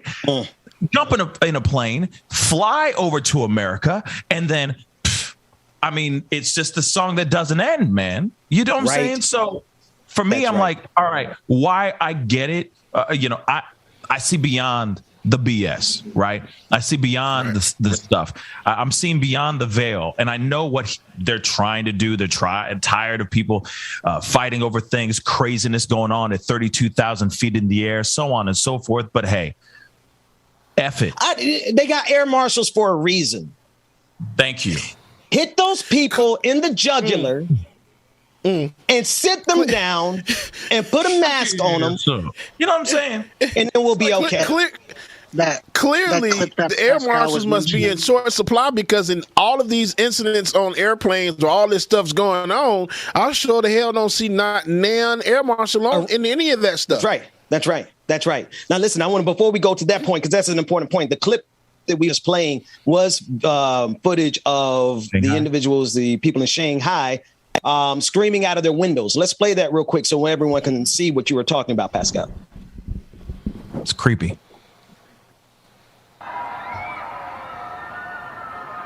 这个是正常的叫，好了，终于2万人，所有人都在叫，要命了。就刚刚5分钟前头，俺叫俺没几个人。Right, it does. Train to Busan. Oh, yes. Wow. And that is a result of China facing the worst outbreak of COVID since the pandemic began. Reports have surfaced in recent weeks that the strain that's leading to the severe lockdown measures has been placed on the citizens of China. The former chief economist for the National Bureau of Statistics told the New York Times, when talking about the impact of the pandemic outlook on Shanghai, this is what he said. He said, "We cannot forget that they are important parts of the entire supply chain and will certainly have an effect on the whole circle of the entire Chinese economy. Shanghai, in particular, plays an important role in the auto supply chain, its hub for international car companies. If the hub fails, the whole system won't work." All right, I get it. That makes sense. And that's a good reason to do it. The problem is here in the United States of America, we did not stay out. We didn't rest for a month. We didn't lock down for a full month. People were still out. People were still partying. And that was before the vaccine. After the vaccine, people stopped locking down even more, and the masks start coming out. So it's really just, in the United States of America, we do not have leaders who have the political fortitude to do what's necessary to save lives. And as a result, 1 million Americans have died during this pandemic. It's crazy. I know the people in Shanghai are screaming and it sounded horrible, but God, I would much rather scream today and be alive next week than to have my spoiled little, I just got to go out and got to go to the club. I just got to go to Hooters and eat and sit around a bunch of people and then be dead. Like, why are Americans so stupid? You literally have a choice of, anyway, it's too late now. A million are dead. I think we're at like 500 a day now who are dying. Nobody even talks about that anymore. It was at 2,000 a day for a little while, and everybody shut up about that. But here we are at what could be the tail end of the pandemic. And it looks like we're getting ready to go into year 3 and year 4 because Americans are so stupid and selfish. Especially those Trump supporters. This thing ain't going nowhere. This thing ain't going nowhere at all. Especially everybody on spring break going around spreading all their germs everywhere and everything. So it's just the numbers that they are reporting are not correct. They're not accurate numbers, because then you got to think about all these people that's not getting tested anymore. They're only giving so much testing data. So it's just like, that's right. Half the shit is going out the window. Yep. It's just like, y'all just act like it's not here anymore. Y'all will be okay. Y'all won't catch it. But I'm about to go ahead and take a test after I get off this show today, because I'm starting to sniffle. I'm just like, I ain't been around nobody but family, but damn, I still got to make sure. Yeah. I mean, that's hard facts. Facts on facts. That's hard facts. Speaking of somebody earlier, when we were talking to Tashira Garraway, we were talking about her son's very tragic situation over there in Minneapolis, being detained at 16 years old. And as she was describing the story, one of the things I said was like, it was so heart-wrenching. I'm like, no, we got plenty of room in Florida. Send them here. And to that, a lot of people in the comments section were like, no, Ben, we appreciate the gesture, but Florida is out of its goddamn mind. And I have to admit, reading this next story, don't send anybody to Florida. I'm just here temporarily. I'm gonna get the hell out of here soon, because in Florida has banned 54 math books. The Republican lawmakers are on a banning spree. They're not only banning math books, they're out there banning abortions as a whole. Florida rejects dozens of math books claiming they attempt to indoctrinate students. I have a little one here with me in the background. Florida rejects a statement released by the Florida Department of Education on April 15th. It announced the rejection of 54 math textbooks, quote, among the prohibited topics and unsolicited strategies named by the department that are at odds with the Florida Department of Education standards are references to critical race theory, inclusions of Common Core, and the unsolicited addition of social emotional learning in mathematics. That's why they rejected 54 math books in the state of Florida. Critical race theory, Common Core, which I'm not a fan of, and social and emotional intelligence. Because those things are in the books, the state of Florida said, we got to get rid of them. No, don't send anybody to Florida. Wow. Race essentialism? What? So wait, what? Math is what? Math is what? Where does this fit in math at? What did math ever do to anybody? What? I mean, I'm sorry. So the math equation was X. The black man is X. White man is CD. I don't know. Like what? Wait. This sounds like DeSantis woke up one morning. He's like, what am I gonna say that's racist today? Math. I'm gonna choose math. First it was the books. Today it's math. You know what I'm saying? What? This is the most ridiculous thing I've ever heard. What? And wait. They're successfully, because this is still news to me. Obviously, you already see how I'm reacting right here. This is ridiculous. This is ridiculous. Okay, so explain this to me. So people are behind this, and they've literally done this successfully, banning these how many math books? It'd be arithmetic. What? You got to understand, though, algebra is Arabic. You know, we knew Arabic numerals. There's a whole lot of stuff in math that have mercy. That something I'm calling, because I don't want to call them white supremacists anymore. That's too much power. I think I'm going to call them cracker supremacists. And the thing about it is that they really are pouring and looking for anything that they can to remove blackness, brownness, Islam, Arabic, anything that is not like from the Caucasus Mountains. Like if it's not a Slavic baby, you know, Republicans are really just rejecting it all across the globe. And I want to read some quotes because, yes, there are people who are on board with this. Richard Cochran, the commissioner of education, said this via NPR, quote, "We continue to reinforce parents' rights by focusing on providing their children with a world-class education without the fear or indoctrination or exposure to dangerous and divisive concepts in our classrooms." That's the commissioner of education of the state of Florida as to why they're getting rid of those 54 math books. They have, I don't even know how these books have critical race theory in them, but here we are. So I want a part of me wants to know, like, how old are these 54 books? Slaves. Okay, I had both of you at the same time. Go ahead, Dwayne, and then go ahead, Bubba. The problem in the math book said Massa had 2,500 slaves. If 35 of them ran away, how many slaves did Massa have left? That's why they banned the book. Stop. I'm glad Dwayne. Honestly, it is like that. There was probably a word problem that mentioned something about accepting all your brothers and sisters, and all of a sudden it's a problem. Man, and that's what I said. I want to know what year these books are from. Like, how recent are these books? I mean, today. Maybe they had an appearance. They had a picture of an interracial couple in it, maybe. I don't know. Maybe it was a black man with a white woman or something, and, you know, Ron DeSantis.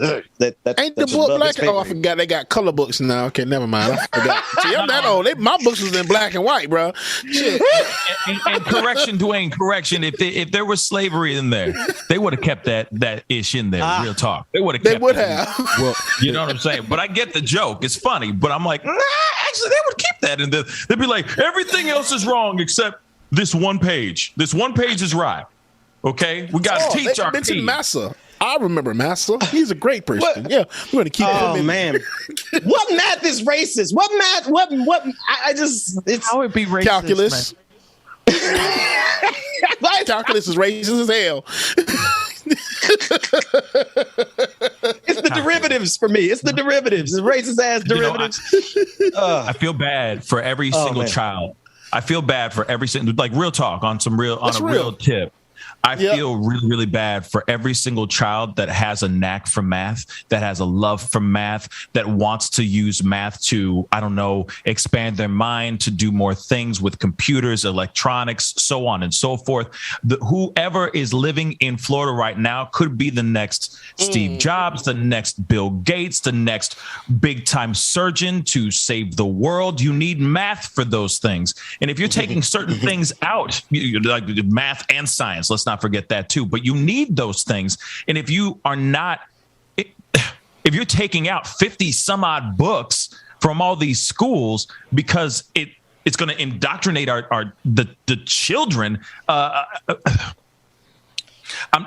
scared for Florida. I'm scared for Florida. And I'm telling you right now. I'm telling you right now, parents that are out there and you see that your kids have a knack for math, move, get out of this. Just kick rocks, get out into the wilderness streets, and go to a better place that is going to embrace math. Oh my God, math! Right. Bubba, or homeschool. I'm done. Homeschool, no. That could be very dangerous, especially in Florida. I'm just saying. I mean, I homeschool. I've been homeschooling through the whole pandemic, man. I ain't sending my kids back out to these. I'm not knocking homeschooling from. I'm not talking about homeschooling in Georgia or any other state, but in Florida, I'm a little nervous about that. I'm just gonna be real. Just a little nervous. And I figured it out. I figured it out, y'all. I know the reason why they banned the 54 books. They probably all I guarantee you that all 54 of those books are written by black people or people of color. I would like to see it. I would like to see exactly what's the breakdown. Now I want to see the list. Yeah, I want to see the list. Well, here's a couple more quotes because they haven't released the black list, name. Oddly enough. They haven't. Here's a quote from Governor DeSantis, the Republican governor there in Florida. He praised the move. Obviously, there's nothing racist that this man doesn't like. He's like flies on shit. He runs when he smells something racist. He's there. He says, it seems that some publishers attempted to slap a coat of paint on an old house built on the foundation of Common Core and indoctrinating concepts like race essentialism, especially bizarrely for elementary school students, end quote. Listen, I have nothing good to say about Ron DeSantis. He reminds me of Opie from what's that show?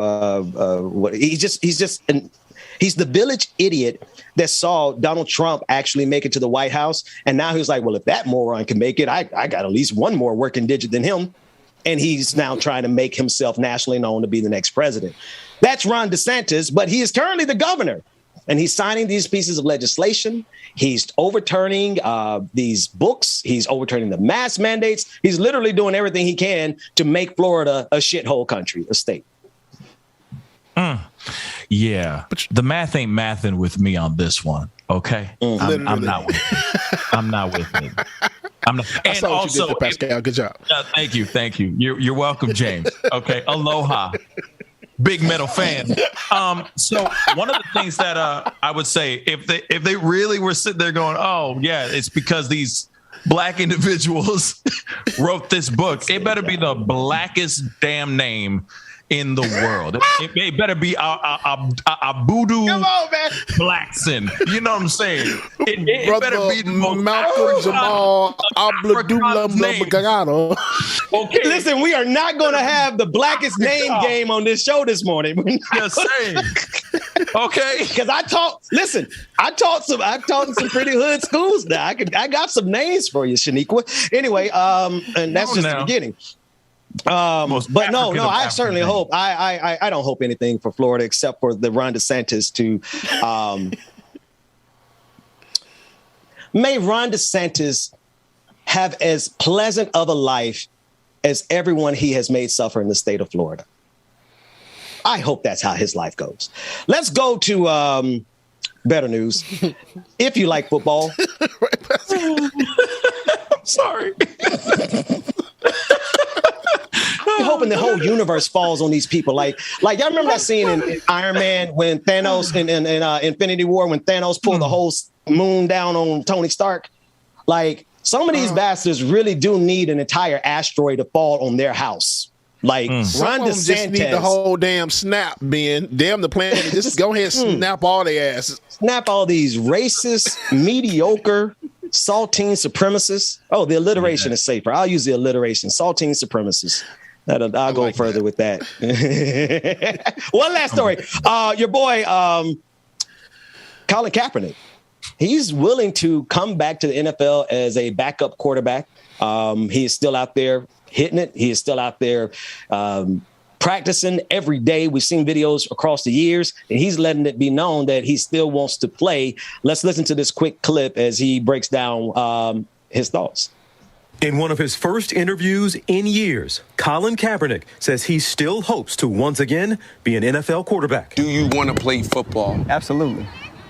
I mean, that's without question. This candid session takes place after the free agent quarterback had a training session with former NFL stars Chad Ochocinco and Brandon Marshall. What you saw out here, that's 5 years of training behind the scenes to make sure I'm ready and stay ready at the highest level. You don't do that if you don't have a passion and you don't believe you're going to find a way on that field. Kaepernick acknowledges that at this point, he'd sign as a backup. I know I have to find my way back in. Okay. So, yeah, if I have to come in as a backup, that's fine. But that's not where I'm staying. Kaepernick did secure one 2017 meeting with the Seattle Seahawks, but he's heard nothing in the 5 years since. He's even reached out to each team and participated in numerous public exhibitions. In his pursuit of a comeback, Kaepernick trained with Seattle wide receiver Aaron Fuller, through with current NFL players, even passing for scouts at the University of Michigan. Let me come in, compete, show you what I can do. The now 34-year-old is asking franchises and their GMs to see him as a no distractions team player. The narrative was out there was, oh, it's going to be a media circus. What else comes with him? Some of these teams can use a media circus to get some attention to them, but then all of these teams, I mean, Colin Kaepernick, he wasn't anything to sleep on. And there's a lot of teams right now who don't need him as a backup quarterback. They need him as a dead ass, starting quarterback. But anyway, what are y'all thoughts? I wasn't going to say, goddamn, James. So Jaguars. Say it all the damn time. They finally got rid of Matt Ryan ass, but goddamn, who they got? Never mind. I digress. Pascal, you follow football, man. What do you think about this, bro? I feel bad for Colin Kaepernick. He made a very bold statement, a very strong statement where, to bring awareness to the brutality that Black people have to deal with, that our culture has to deal with on a daily basis. But it's backfired on him. It's really unfortunate because he's a talented dude. He obviously has a love for the game, but I will say that he made a decision, and that decision, he shot himself in the foot, unfortunately. And I'm not saying this against Colin Kaepernick. I'm just saying the reality of it. If they didn't have a problem with him taking a knee, he'd still be playing right now. He'd be on the field playing without any issues. Maybe he'd be playing on a different team, but he'd be playing nonetheless. But then on top of that, he did do that movie or that Netflix show about his life growing up. And I thought it was a very powerful piece, very interesting piece to watch. But he talked about the combine and he compared that to being put on the selling block as a slave. So you got the NFL looking at that kind of content and seeing what he's saying about those things. And now he wants to play again.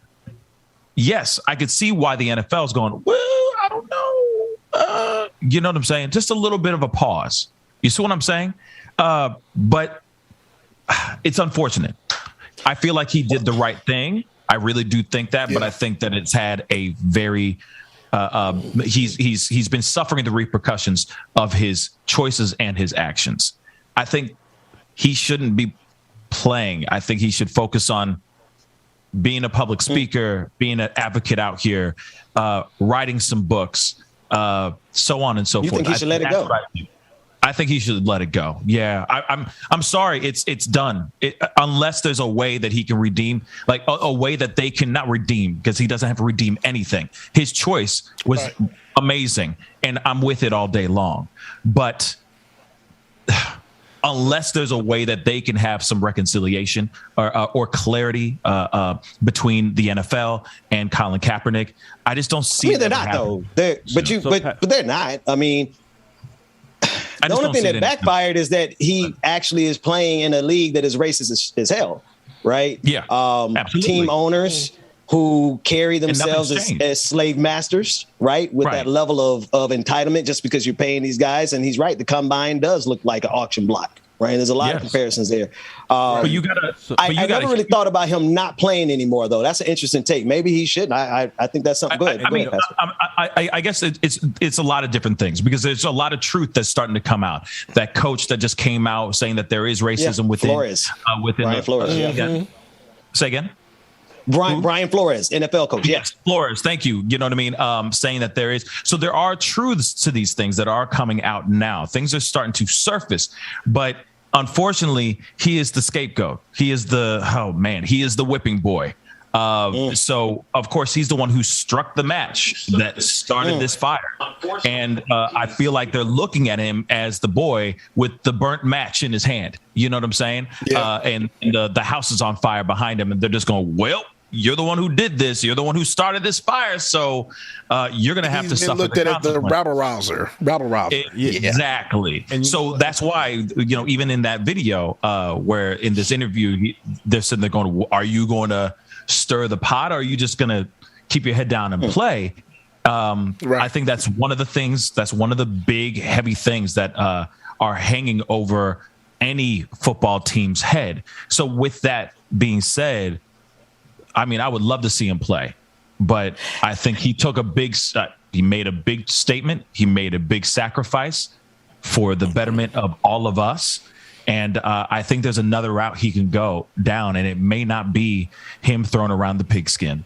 And you know what, Pascal, I never thought about it like that until you said it, but it makes a lot of sense that I think I'm coming around to maybe he shouldn't try to get back in and play, because he can have a bigger impact by not doing it. Because at this point, it almost seems like, and I know this isn't what he's doing, but it almost seems like he's begging to get back into something, back into the club that he got kicked out of for taking a stand, which was the right stand.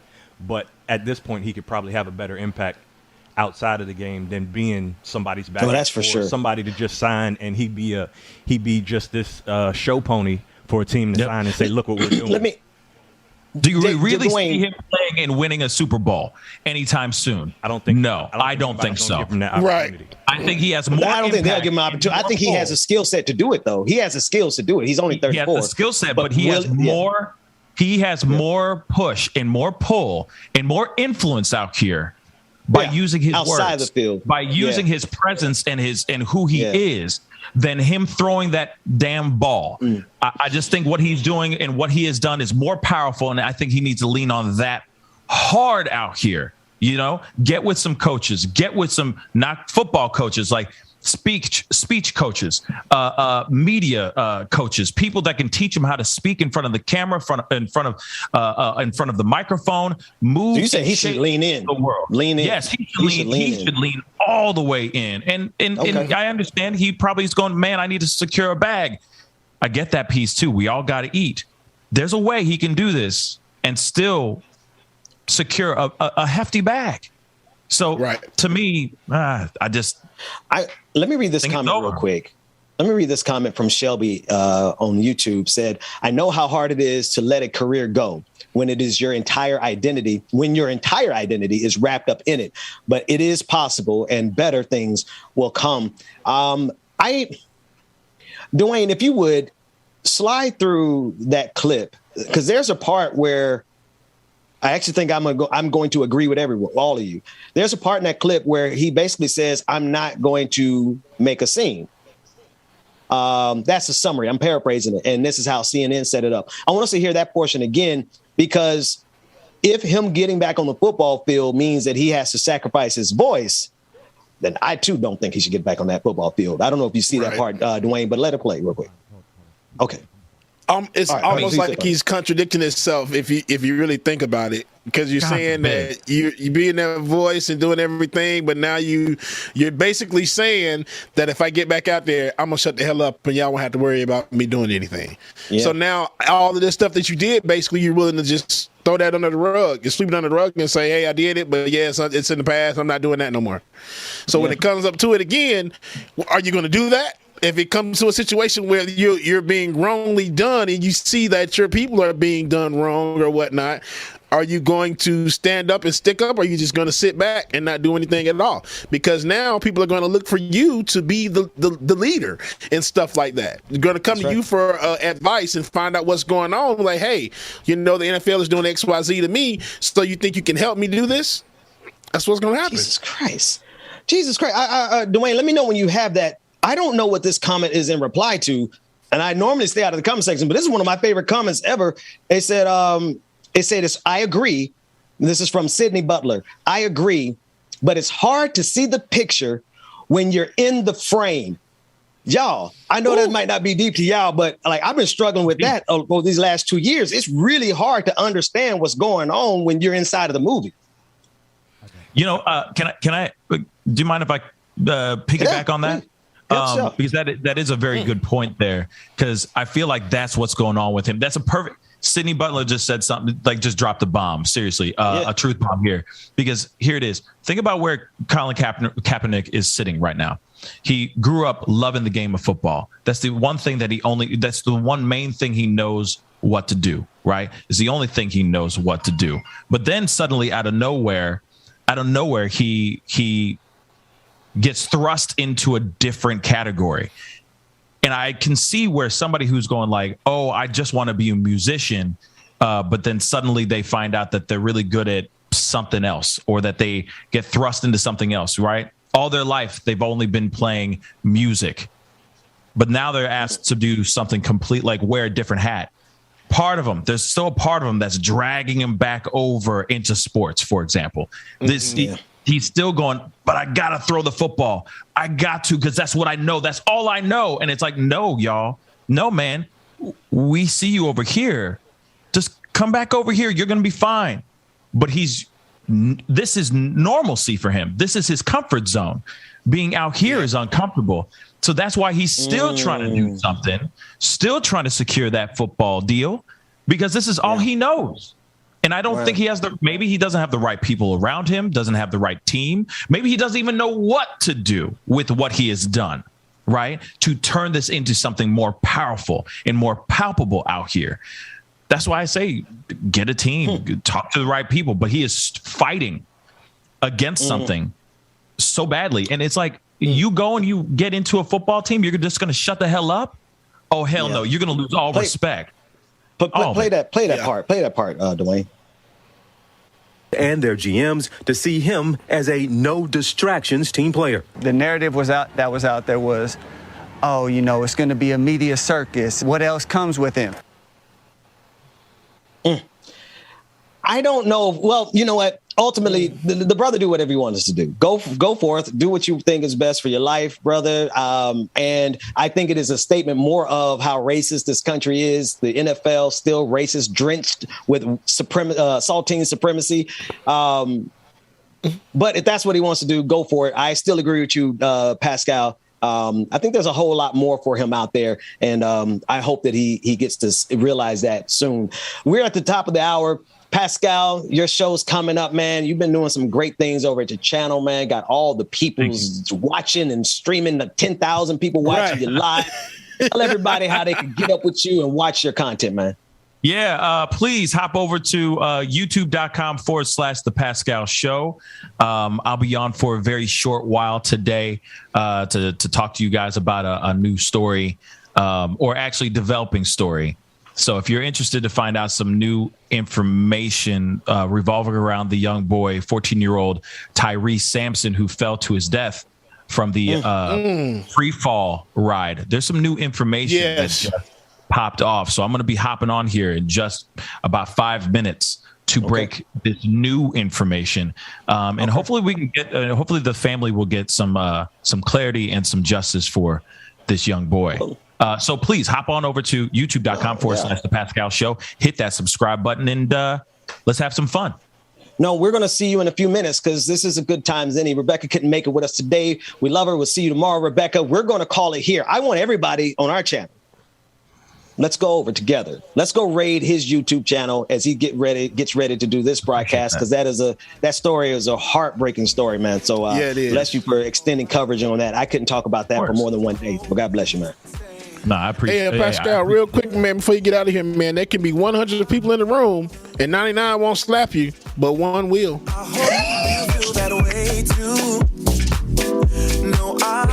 Love y'all.